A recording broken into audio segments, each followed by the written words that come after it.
നമ്മൾ ഈ തെരഞ്ഞെടുപ്പിലൊക്കെ ആദ്യഘട്ട ഫലസൂചനകൾ എന്ന് പറയാറില്ലേ? അതുപോലെ IPL-ലെ ആദ്യത്തെ ഏതാനും ഫലങ്ങൾ നോക്കുമ്പോൾ എന്താണ് നമുക്ക് ലഭിക്കുന്ന സൂചന? കോടികൾ പ്രതിഫലം വാങ്ങിയ ടീമുകളിലെത്തിയ താരങ്ങളുടെ സ്ഥിതി എന്താണ്?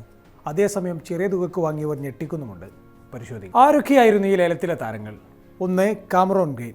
കൊൽക്കത്തയിലെത്തിയത് 25 കോടി എന്ന റെക്കോർഡ് തുകക്ക്. ഇതുവരെയുള്ള സ്റ്റാറ്റ്സ് നോക്കുമ്പോൾ കൊൽക്കത്തക്ക് കനത്ത നഷ്ടമെന്ന് പറയാം.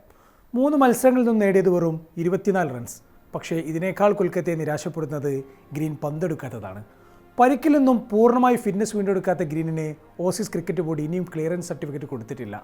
ചിരിച്ചുകൊണ്ടാണെങ്കിലും KKR ക്യാപ്റ്റൻ രഹാനെ അതിലുള്ള സങ്കടം തുറന്നു പറയുകയും ചെയ്തിരുന്നു. വലിയ പ്രതീക്ഷയോടെത്തിച്ച ഗ്രീൻ ഫോമായില്ലെങ്കിൽ KKR നിശ്ചയമായും വെള്ളം കുടിക്കും. കാരണം ഏതാണ്ട് ഗ്രീനിനെ ചുറ്റിപ്പറ്റിയാണ് ആ ടീം തന്നെ ബിൽഡ് ചെയ്തിരിക്കുന്നത്. ലേലത്തിൽ ഏറ്റവും അധികം പണം വാങ്ങിയ രണ്ടാമത്തെയാൾ മദീഷ പാതിരാനെയാണ്, 18 കോടി. പക്ഷേ പരിക്കിലായ പാതിരാന ഇതുവരെയും കളത്തിലിറങ്ങിയിട്ടില്ല. പക്ഷേ നെറ്റ്സിൽ പന്തെറിഞ്ഞ് തുടങ്ങിയിട്ടുണ്ട്. വൈകാതെ മടങ്ങി വരുമെന്നാണ് KKR-ന്റെ പ്രതീക്ഷ.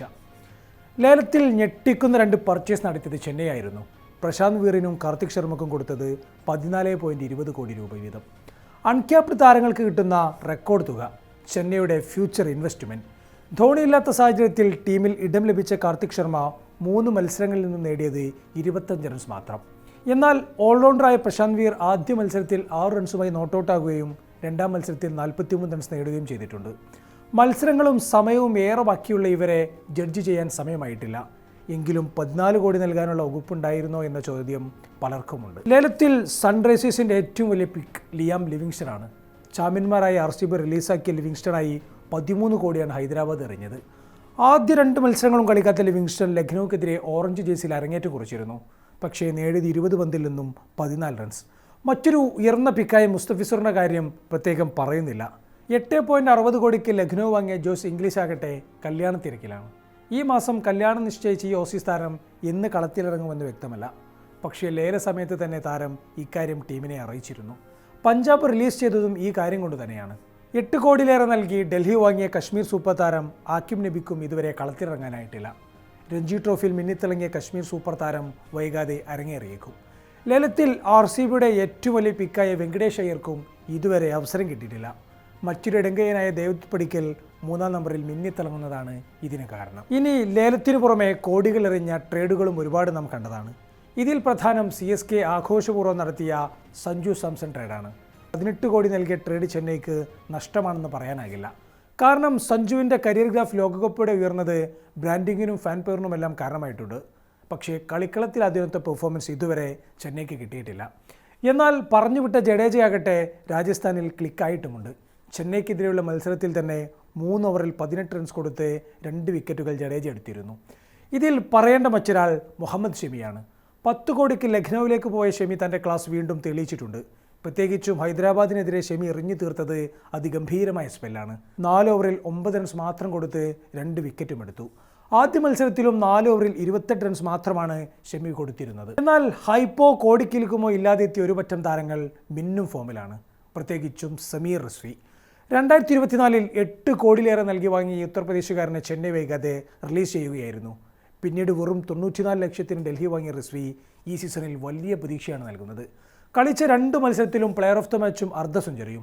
ഡൽഹിക്ക് കിട്ടിയത് ഒരു സർപ്രൈസ് തന്നെ. അതുപോലെ പറയേണ്ട മറ്റൊരാൾ സർഫറാസ് ഖാനാണ്. യുവതാരങ്ങളും സൂപ്പർ താരങ്ങളും ചെന്നൈ ലിസ്റ്റിൽ മിന്നി നിന്നപ്പോൾ സർഫറാസ് ഖാനെ ആ ലിസ്റ്റിൽ പോലും ആരും മൈൻഡ് ചെയ്തിരുന്നില്ല. ലേലത്തിൽ ആദ്യഘട്ടത്തിൽ ഒട്ടും ഡിമാൻഡില്ലാതിരുന്ന സർഫറാസിനെ ചെന്നൈ ചൂണ്ടിയത് വെറും 75 ലക്ഷം രൂപക്കാണ്. പക്ഷേ ചെന്നൈ ബാറ്റിംഗ് നിരയിലെ അവിഭാജ്യ സാന്നിധ്യമായി സർഫറാസ് മാറിയിട്ടുണ്ട്.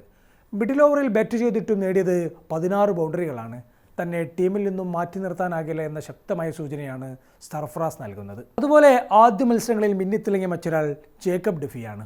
ലേലത്തിൽ ബോളർമാരെ വാങ്ങുന്നതിൽ പല ടീമുകൾക്കും വാളിയപ്പോൾ RCB-ക്ക് ഡെഫി നൽകിയത് ഞെട്ടിക്കുന്ന പെർഫോമൻസ്. ഹേസൽവുഡിന് ബാക്കപ്പായി മാത്രം കരുതിയ ഡെഫി ഹേസൽവുഡിൻ്റെ അഭാവത്തിൽ ഹേസൽവുഡിൽ നിന്നും പ്രതീക്ഷിച്ച പെർഫോമൻസാണ് നടത്തുന്നത്. ആദ്യ മത്സരത്തിൽ തന്നെ 3 വിക്കറ്റുകൾ എടുത്ത് പ്ലെയർ ഓഫ് ദ മാച്ചായി. ഹൈദരാബാദും RCB-യും 200 കടന്ന മത്സരത്തിൽ നന്നായി പന്തെറിഞ്ഞ ഒരേ ഒരു ബോളർ ഡെഫി ആയിരുന്നു. രണ്ടാം മത്സരത്തിൽ സഞ്ജുവും ഋതുരാജും അടക്കമുള്ള ഓപ്പണർമാരെ മടക്കുകയും ചെയ്തു. ബോളർമാരുടെ ശവപ്പറമ്പായ ചിന്നസ്വാമിയിലാണ് ഡെഫിയുടെ ഈ പെർഫോമൻസ് എന്നത് RCB-യുടെ പ്രതീക്ഷ കൂട്ടുന്നു. വെറും 2 കോടിക്ക് കൊണ്ടുവന്ന ഡെഫി എന്തുകൊണ്ടും മികച്ച ഡീലാണ്. അതുപോലെ പറയേണ്ട മറ്റൊരാൾ പഞ്ചാബിൻ്റെ കൂപ്പർ കനോളി. പോണ്ടിങ് കണ്ണുവെച്ച് കൊണ്ടുവന്ന ഓസ്ട്രേലിയൻ താരം മിന്നിച്ചു കൊണ്ടേയിരിക്കുകയാണ്. ഇംഗ്ലീഷിനെയും മാക്സ്വെലിനെയും റിലീസ് ചെയ്ത പഞ്ചാബ് വെറും 3 കോടിക്കാണ് കൊനോലിയെ കൊണ്ടുവന്നത്. ആദ്യ മത്സരത്തിൽ ഗുജറാത്തിനെതിരെ 72 റൺസ് എടുത്ത കൊനോലിയാണ് പഞ്ചാബിനെ ഒറ്റയ്ക്ക് വിജയിപ്പിച്ചത്. ഓർക്കുക, ടൂർണമെൻറ്റ് 2-3 മത്സരങ്ങളെ പിന്നിട്ടിട്ടുള്ളൂ. നന്നായി സീസൺ തുടങ്ങിയ പലരും പിന്നീട് പരുങ്ങുന്നത് മുൻ സീസണുകളിൽ നാം കണ്ടിട്ടുണ്ട്. അതുപോലെ നനഞ്ഞു തുടങ്ങിയ പലരും ഒടുവിൽ തീപ്പന്തമാകുന്നതും നാം കണ്ടിട്ടുണ്ട്. സോ നോക്കാം.